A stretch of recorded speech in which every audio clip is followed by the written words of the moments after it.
Glória a Deus, glória a Deus. Cumprimento a igreja com a paz do Senhor, amém, irmãos? Deus é maravilhoso, Deus é fiel nas nossas vidas. O Espírito Santo de Deus se encontra presente aqui neste lugar, irmãos, para nos abençoar. O Espírito Santo de Deus, Ele ama a sua igreja, Ele protege a sua igreja, Ele guarda, Ele consola os nossos corações, irmãos, e Ele nos ensina. Ele nos ensina como viver uma vida abençoada nessa terra, irmãos. Quero convidar toda a igreja nessa noite. Hoje é o culto de Santa Ceia, né? E hoje nós vamos estar fazendo memória do nosso Senhor Jesus Cristo. E eu quero convidar toda a igreja para nós abrirmos a palavra do Senhor em 1 Coríntios, capítulo 11, versículo 27 até o 32. 1 Coríntios, capítulo 11, versículo 27, e nós vamos ler até o versículo 32. Antes de fazer a leitura, quero deixar também aqui a minha gratidão por tudo que Deus fez ontem, né? E minha gratidão também para todas as mulheres virtuosas que se uniram para realizar essa festa maravilhosa, né? Este culto maravilhoso. Eu não pude estar, né? Claro, só as mulheres. Mas eu fiquei ouvindo a pregação lá na minha casa, né? Através da live. E foi uma bênção do Senhor, irmãos. Ouvi alguns louvores também, né? Sei que o som deu um probleminha aqui também, o som, né? Mas Deus, Ele logo proveu aí a solução. E foi maravilhoso para as nossas vidas, né, irmãos? Então, 1 Coríntios, capítulo 27. Deus abençoe todas essas mulheres, que foi algo muito lindo que Deus fez aqui neste lugar. Alcançou vidas. Isso é o que importa no reino de Deus. 1 Coríntios, capítulo 11, versículo 27. Vou pedir para os irmãos, viu, para a gente prestar atenção, viu, irmãos? Para a gente ficar focado, com reverência à palavra do Senhor, para que nem o pregador e nem os irmãos que quiserem ouvir a palavra, né, venham desfocar, venham se desconcentrar, porque o reino espiritual existe uma luta, existe uma batalha travada no reino espiritual.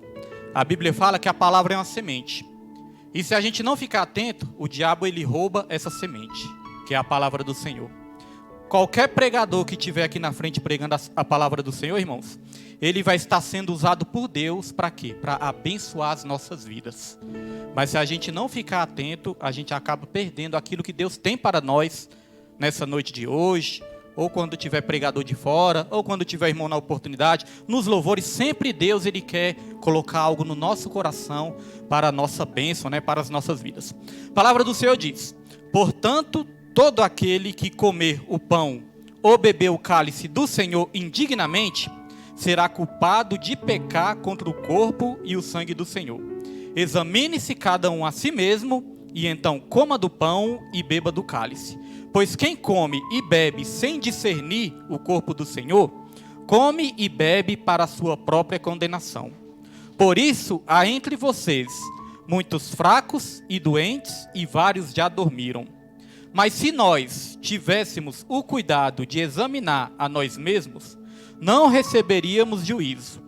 Quando, porém, somos julgados pelo Senhor, estamos sendo disciplinados para que não sejamos condenados com o mundo. Amém? Só até aí, irmãos. Irmãos já podem se sentar nessa noite, em nome de Jesus Cristo. Irmãos, essa palavra aqui, essa palavra me chama a atenção para algo muito forte. Nós vamos falar aqui de algo muito importante, irmãos. Algo muito sério. Esse ensinamento que nós vamos trazer aqui nessa noite, eu confesso que eu demorei um pouco para entender esse ensinamento. Mas a partir do momento que eu entendi esse ensinamento, aí eu comecei a pensar, nossa, e realmente isso é muito sério. Vou procurar não me estender, vou procurar ser breve, né? Porque vamos ministrar a ceia do Senhor também. Mas eu creio, irmãos, que pouco tempo que nós vamos levar para trazer esse ensinamento vai ficar para o resto das nossas vidas e vai ser muito importante para nós. Porque aqui fala de um pecado, e esse pecado é um pecado muito perigoso. Aqui fala de um pecado contra o corpo e contra o sangue. Já prestou atenção nisso? Esse pecado é contra o corpo e contra o sangue. Contra o corpo de quem? Contra o corpo de Cristo, irmãos. Contra o sangue de quem? Contra o sangue de Cristo. Pastor William, por que esse pecado é contra o corpo e contra o sangue? Porque Jesus, irmãos, Ele entregou o seu corpo ali naquele madeiro, para que nós estivéssemos aqui nessa noite, para que nós estivéssemos em comunhão nessa noite. Ele entregou o seu corpo para que nós fizéssemos parte do corpo de Cristo. Para nós sermos corpo de Jesus, ele entregou o seu corpo. E ele derramou todo o seu sangue. Ele não é igual o pastor William, que só vai de vez em quando ali no Hemocentro, né? E ali doa 500 ml de sangue. Não, irmãos. Jesus, ele doou todo o seu sangue. Ele foi o maior doador de sangue que já teve aqui nessa terra. Ele doou todo o seu sangue por todos nós. A Bíblia vai dizer que até depois de morto, quando os soldados chegaram lá para conferir se ele realmente estava morto, os soldados traspassaram ele com uma lança, saiu água e sangue. Até depois de morto ele ficou derramando sangue ainda por nós. Então o pecado é contra o corpo e contra o sangue. Pastor, já estou preocupado. Que pecado é esse? Nós vamos aprender hoje. Você já se perguntou o que é comer a Santa Ceia indignamente? Você já se perguntou sobre isso? Eu já me perguntei, Senhor, o que é comer a Santa Ceia indignamente? Porque quando nós pensamos nisso, nós começamos a pensar assim: comer a Santa Ceia indignamente é quando eu fiz algo de errado, né, durante o dia, e eu vou lá tomar a Santa Ceia do Senhor, participar da ceia, e se eu fiz algo de errado, aí eu estou tomando indignamente. Aí nós pensamos, às vezes eu estou ali em casa e briguei com meu marido, fiquei com raiva do meu marido, xinguei o meu marido, dei uma vassourada no meu marido, não sei, né, irmãos, o que os irmãos podem fazer. Mas às vezes a pessoa pensa que é isso, fiquei bravo, fiquei com raiva, e aí se eu tomar a ceia, eu estou tomando indignamente. Ou talvez você pense, não, hoje eu fiz uma mentira, cometi uma mentira, né? Hoje eu menti, então não posso tomar a ceia, senão eu vou estar tomando indignamente. Ou até uma coisa mais séria, de repente um adultério. Hoje eu cometi um adultério, não posso tomar a Santa Ceia, porque vou estar tomando indignamente. Irmãos, eu quero dizer que tudo isso realmente é pecado. Nós não estamos aqui querendo dizer que isso não é pecado. Isso realmente é pecado e tem que ter arrependimento, né? Tem que ter confissão e arrependimento. Mas o texto não está falando sobre esses pecados. O texto não está falando sobre isso. E para nós entendermos o texto, irmãos, me desculpe até se eu usar uma palavra meio difícil aqui, mas é para que os irmãos entendam. Irmãos, para a gente entender esse texto, tem uma técnica que se chama exegese. O que é exegese? Exegese é você extrair do texto aquilo que o texto quer dizer. Isso é exegese. Porque aí você vai entender o que o texto realmente quer dizer. Existe outra palavra também que se chama exegese. Tem um izinho, né? Exegese. E o que é exegese? Exegese é você colocar no texto aquilo que o texto não está dizendo. Irmãos, e na maioria das vezes nós fazemos isso. Mesmo sem perceber. A maioria das vezes nós colocamos no texto aquilo que o texto não está dizendo, mas não extraímos do texto aquilo que o texto realmente quer dizer. Então, para aprender o que realmente é tomar a Santa Ceia indignamente, nós precisamos do contexto. O que é o contexto? O contexto é aquilo que vem antes e aquilo que vem depois do versículo que a gente lê. Não é só ler um versículo e pronto ali e acabou, não. Temos que ler o que vem antes e o que vem depois. Todo o contexto da história. O contexto da tradição da época. O contexto da cultura da época. Tudo isso nos ensina a entender melhor o texto. E no contexto dessa palavra nós vemos que aqui estava sendo celebrada a ceia do Senhor. No tempo dos coríntios era um pouquinho diferente. Se fazia ali um banquete, uma refeição, né? Cada um ali levava uma comida, igual as mulheres fizeram ontem, né? Então cada um ali levava sua comida, sua parte. E ali, depois que se fazia o banquete, aí partia ali o pão e se tomava o suco também. Era assim a Santa Ceia. Podia ser até hoje também, né? Mas hoje a tradição mudou um pouquinho, né, irmãos? Hoje, muitas vezes, nós fazemos ali uma refeição depois da Santa Ceia. Mas nessa época era assim.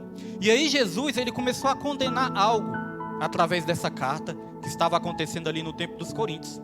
E o que estava acontecendo era a falta de comunhão. Estavam todos presentes, igual nós estamos aqui. Mas faltava, sabe o quê? Comunhão. Veja que comunhão não é só estar juntos fisicamente, juntos de corpo. Comunhão é realmente, irmãos, nós termos aquela irmandade, aquele laço, aquele vínculo como igreja. E aqui nós vamos aprender, com a palavra de Deus, o que é tomar a Santa Ceia de uma forma indigna. Aqui no versículo 29 vai dizer o seguinte, olha: pois quem come e bebe sem discernir o corpo do Senhor, come e bebe para a sua própria condenação. Você está vendo que o próprio texto responde o que é tomar a Santa Ceia indignamente? Aqui está respondendo, ó, comer e beber sem discernir o corpo. O pecado que aquela igreja estava cometendo, irmãos, era não discernir o corpo. Pastor Willi, o que é discernir o corpo? Discernir é entender.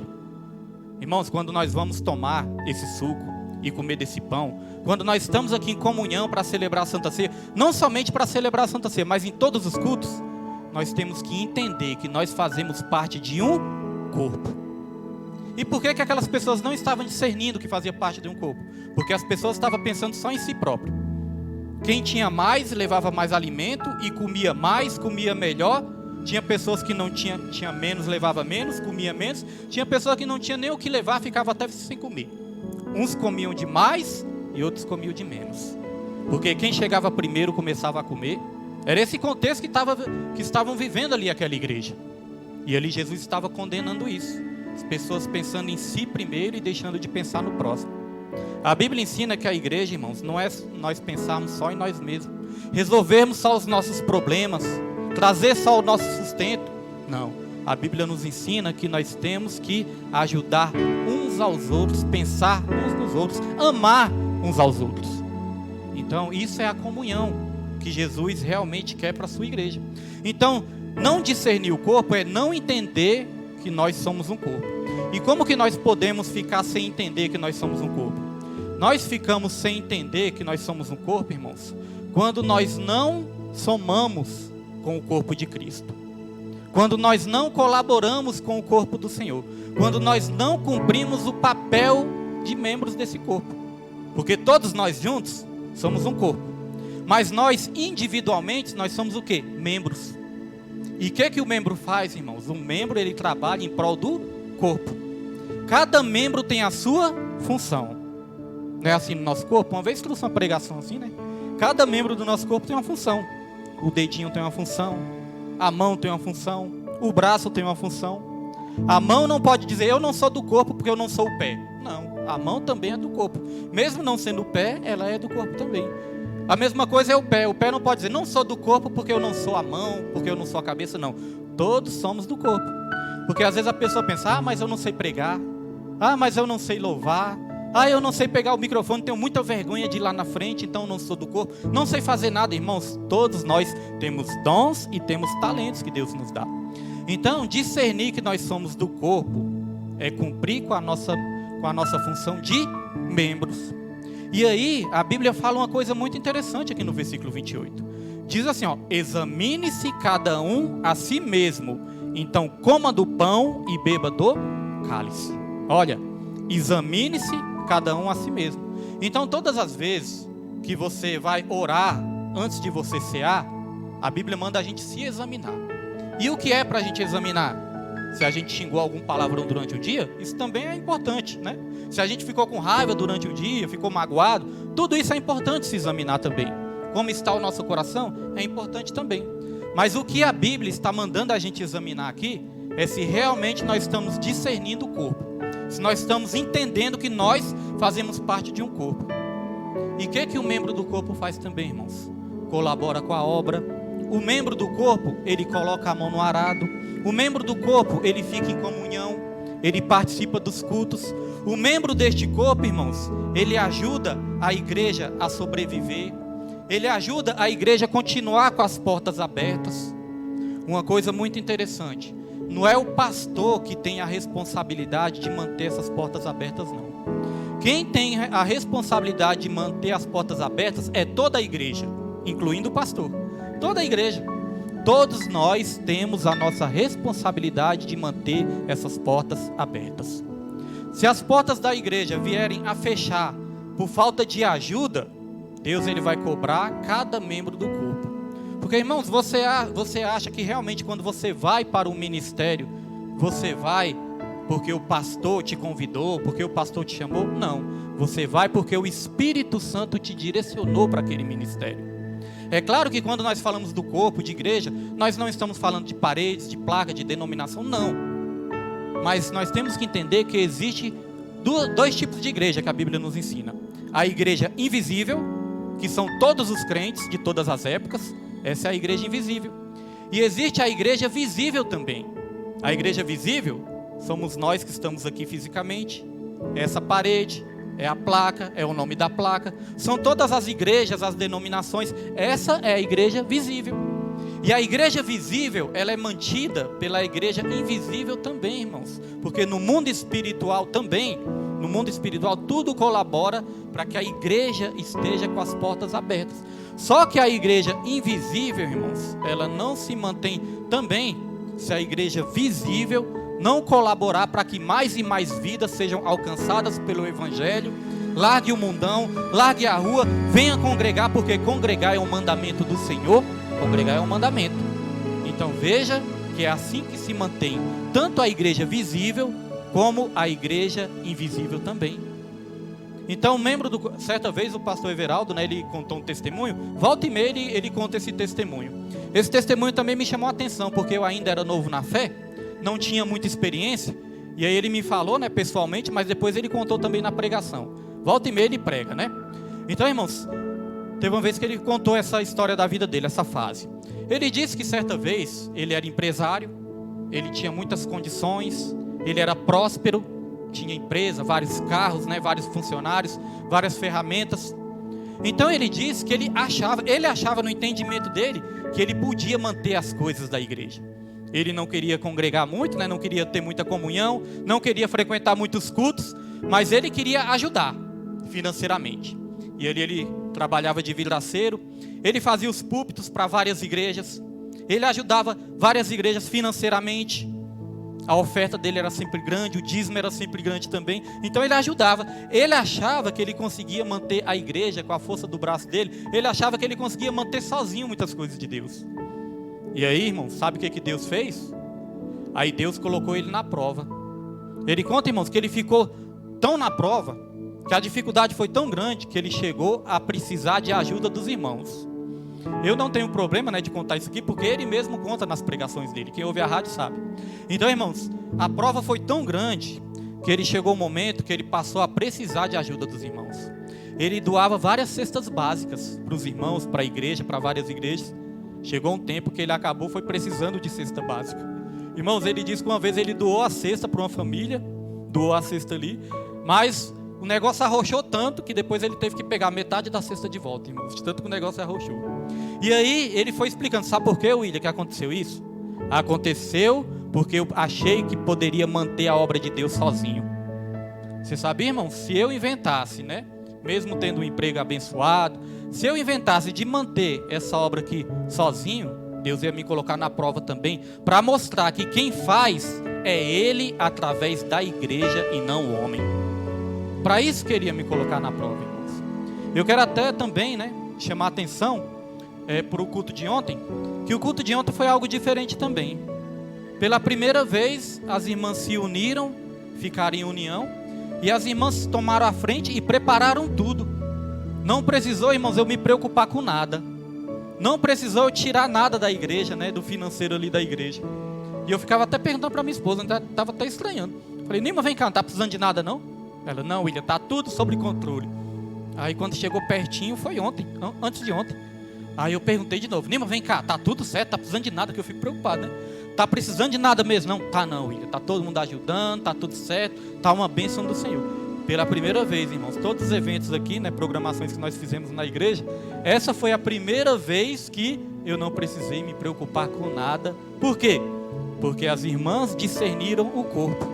As irmãs entenderam que são um corpo e cada membro tem a sua função neste corpo também. Então, o que nós vamos nos examinar hoje? Eu falei que ia ser rápido e vai ser rápido. O que nós vamos nos examinar hoje? Nós vamos nos examinar se nós estamos discernindo o corpo. Se nós estamos entendendo que nós somos membros desse corpo e como membro eu não posso deixar de realizar a minha função. Todas as vezes que eu deixo de colocar a mão no arado, todas as vezes que eu deixo de cultuar, de estar em comunhão com os irmãos, todas as vezes que eu deixo de colaborar, de orar, de ajudar a igreja de alguma forma, eu não estou discernindo que eu sou um corpo. Tudo que tem na igreja, irmãos, nós só conseguimos graças à união de todos os membros desse corpo. E se eu sou membro também, eu não posso querer só receber as bênçãos deste corpo. Eu tenho que me oferecer também para este corpo. Uma das partes da pregação de ontem que me chamou a atenção foi essa. A pregadora falou, né? Nós não viemos aqui só para receber, não. Nós viemos aqui para oferecer. A Bíblia fala que no corpo de Jesus, entre o povo de Deus, a Bíblia fala que coisa mais bem-aventurada é dar do que receber. Na nossa visão humana, nós achamos que é melhor receber do que dar. É ou não é, irmãos? Muitas vezes nós pensamos, não, é melhor receber do que dar. Eu prefiro ganhar presente do que ter que gastar dinheiro comprando presente. Só que no reino de Deus é diferente. No reino de Deus, coisa mais bem-aventurada é dar do que receber. Agora, você já parou para pensar por quê? Que coisa mais bem-aventurada é dar do que receber? É porque quando você pode dar, é porque você recebeu antes. Nós não podemos dar nada que nós não tenhamos recebido antes.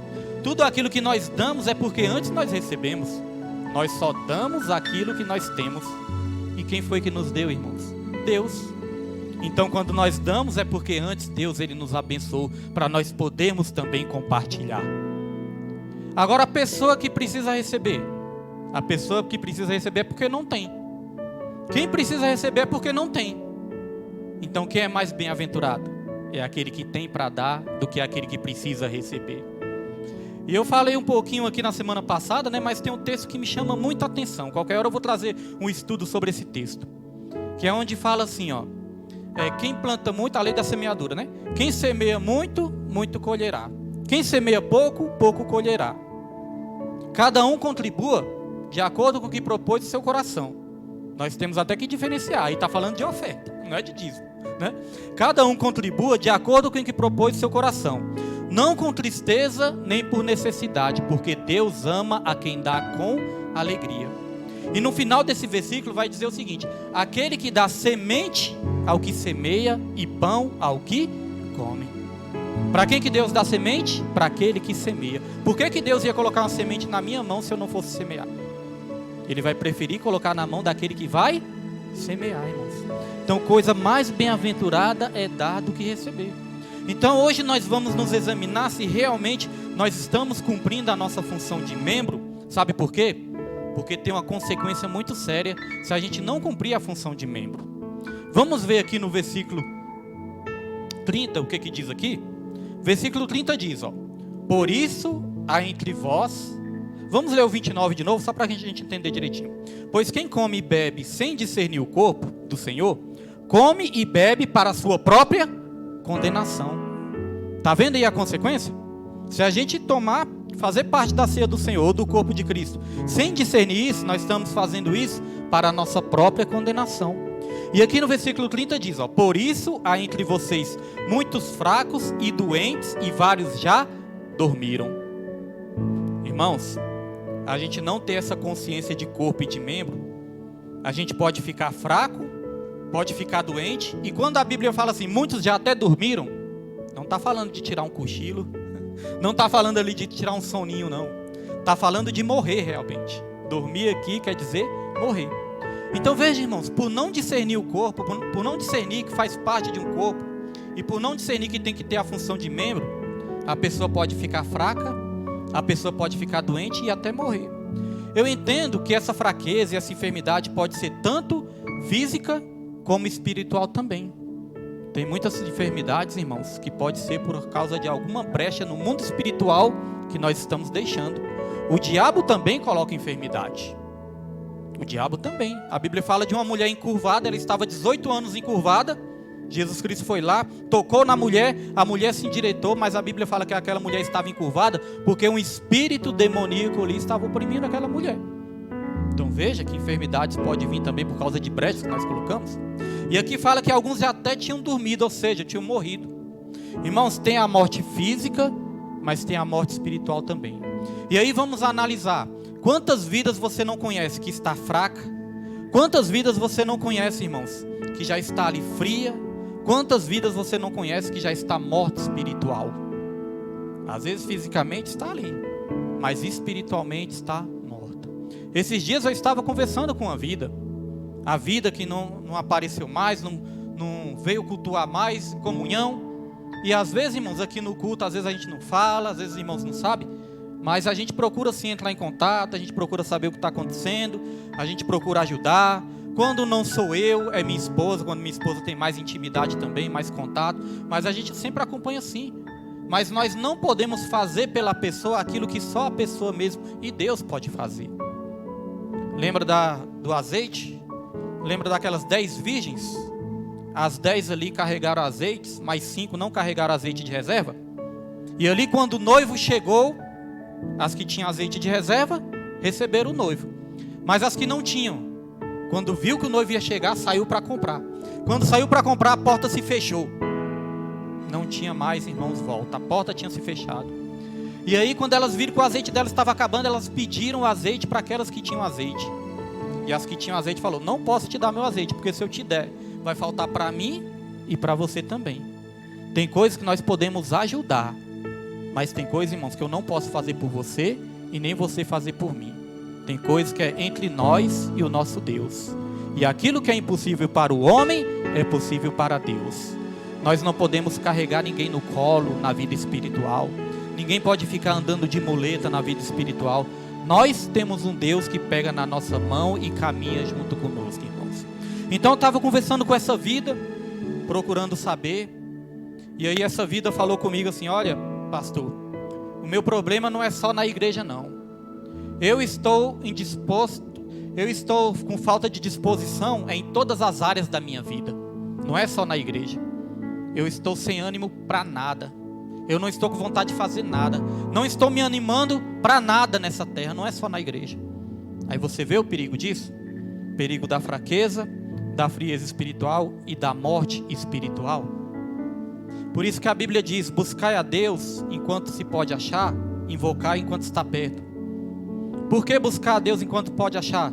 Porque, irmãos, nós não vivemos uma vida de fraqueza não. Muitas vezes nós estamos ali, nós temos a oportunidade, nós temos disposição, nós temos saúde, nós temos a chance de buscar a Deus. É nessa hora que nós temos que buscar. Porque pode chegar um dia que a gente não tem mais força. Sabe por quê? Porque a Bíblia fala que o Espírito Santo ele pode ser apagado. E se o Espírito Santo for apagado, aquilo que nos dá força, se for apagado, da onde que vai vir a nossa força? Hoje também estava conversando com um amigo meu. Esse amigo meu eu conheço há muito tempo, irmãos, lá da Nova Cap. Só que eu não tinha visto mais ele na Nova Cap, né? Aí quando eu fui descobrir, ele está trabalhando, né? Está trabalhando ali. Não vou falar onde para não expor a pessoa, né?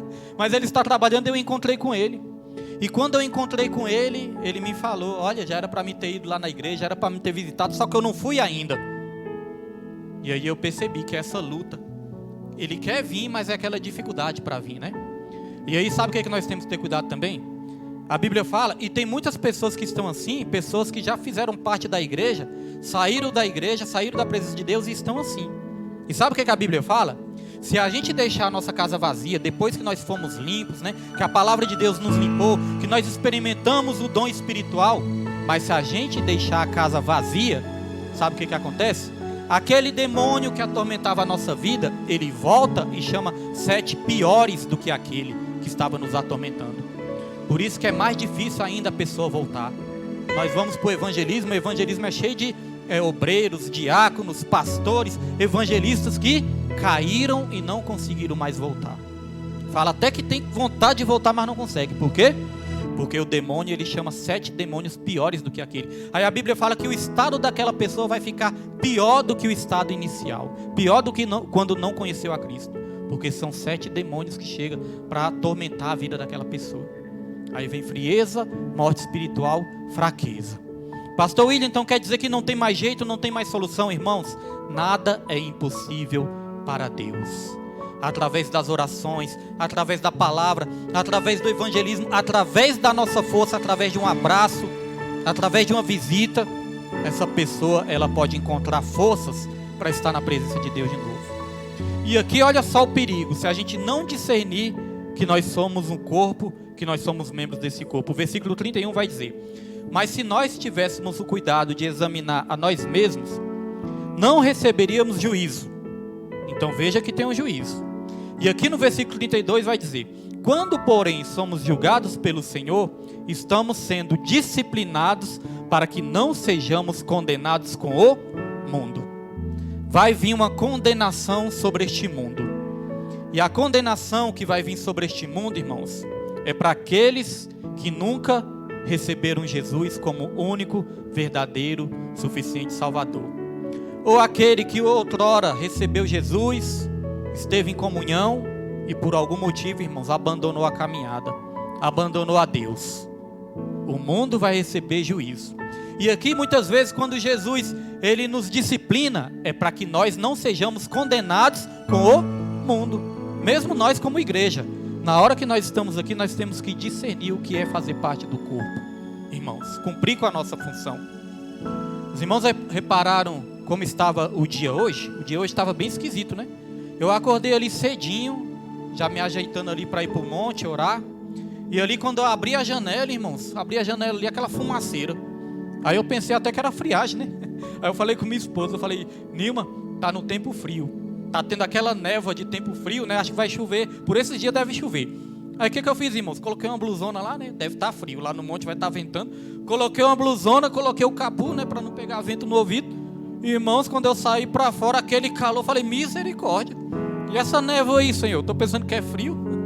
Quando fui ver, irmãos, era a névoa de fumaça de fogo, né? Irmãos, o Brasil está em chamas. Parou para pensar isso? O Brasil está em chamas. E aí eu me lembrei da carta de Pedro, capítulo 3, de 2 Pedro, capítulo 3. 2 Pedro, capítulo 3 fala, irmãos, que o mundo agora ele vai se acabar em fogo. É o dilúvio de fogo, não vai ser mais dilúvio de água, não. Vai ser o dilúvio de fogo. Vai dizer que os elementos se desfarão. O irmão Jesuíno lembrou aqui, né? 7 sóis. Humanamente falando, isso aí cientificamente dá para explicar. Irmãos, mas eu creio que isso são sinais espirituais. E aí eu olhando, né? Lá de casa, lá dá para ver muito longe, né? A vista dá para alcançar muito assim. Eu olhando, irmãos, Brasília toda tomada por essa névoa, por essa fumaça. Aí quando eu fui ver ali nas redes sociais as notícias lá, diz que toda Brasília está assim também. Essa fumaça veio lá de São Paulo. Então tempo seco, muita gente doente, né? E o mundo se acabando em fogo. Irmãos, Jesus está voltando. Jesus está voltando e muitos estão desapercebidos. E não é só o ímpio não. Não é só quem está no mundo não. Nós como igreja, irmãos, Deus ele espera mais de nós todos. Veja só, ontem com a pequena união que teve, veja que culto maravilhoso. Com a pequena união, porque nem todos se uniram, nem todas se uniram, né? Mas com a pequena união que teve, os irmãos que estão firmes com a mão no arado, que se uniram, você viu que culto maravilhoso que deu para realizar? Viu quantas vidas deram para alcançar? Não somente aqui, mas na live também. Na live tinha muitas vidas lá assistindo. Até hoje tem vidas lá comentando. Foram alcançadas pela palavra com uma pequena união. Já pensou se a igreja se unir mais? Se a igreja se unir mais nos cultos, imagine como que os cultos vão ficar cada vez mais avivados e mais alegres. Se a igreja se unir mais nos evangelismos, quanto mais vidas nós vamos alcançar. Se a igreja se unir mais, irmãos, nas consagrações, quantas bênçãos Deus não pode derramar, quantos milagres Deus não pode fazer. Se a igreja se unir mais nos estudos bíblicos, quantas pessoas não vão ser transformadas pelo poder da palavra. Então discernir o corpo é ter comunhão, discernir o corpo é ter união. Pastor William, eu pensava que o que estava me condenando é porque hoje eu dei uns gritos com meu filho, dei umas lapadas nele, né? Dei uma cintada no meu filho, eu achava que era isso. Não, irmãos, não discernir o corpo é a gente não cumprir com o papel de corpo, com o papel de membro, irmãos. Esse é o ensino que Deus quer deixar para mim e para você nessa noite. E quem crê, aplauda o nome do Senhor nessa noite, irmãos. Eu creio que a partir de agora nós não vamos